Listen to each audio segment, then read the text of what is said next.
How to remove your Apple ID from iPhone. Hi everyone, welcome back to our channel. I am Bimal from How to Geek. In today's guide video, I'll simply show you the way as to how you can remove your Apple ID from your iPhone. So you simply want to make sure to watch this video till the end.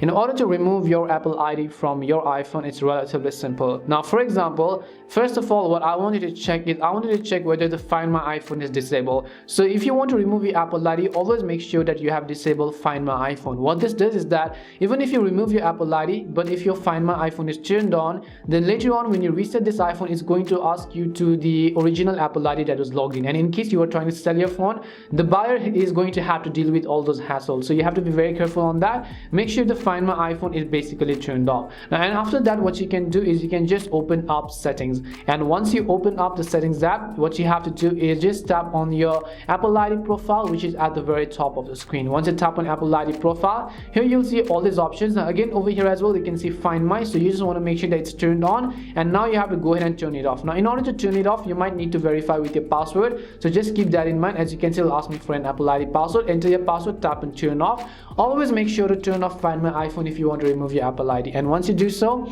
now what you can do is just tap on a sign out button from the bottom of the screen, and once you tap on sign out, again it's going to ask you for your password. So go ahead and turn it off. Now it is safe for you to go ahead and log in with another Apple ID. But if the Find My iPhone is turned on, even if you sign out later on, it is going to ask that same Apple ID password. Hope this video helped you as to how you can remove your Apple ID from iPhone. We hope the video was really helpful, and if it did help you, then make sure to leave a like and subscribe to our channel. And if you've got any more questions, then make sure to also leave them down. Thank you very much for watching till the end, and see you soon in our next video.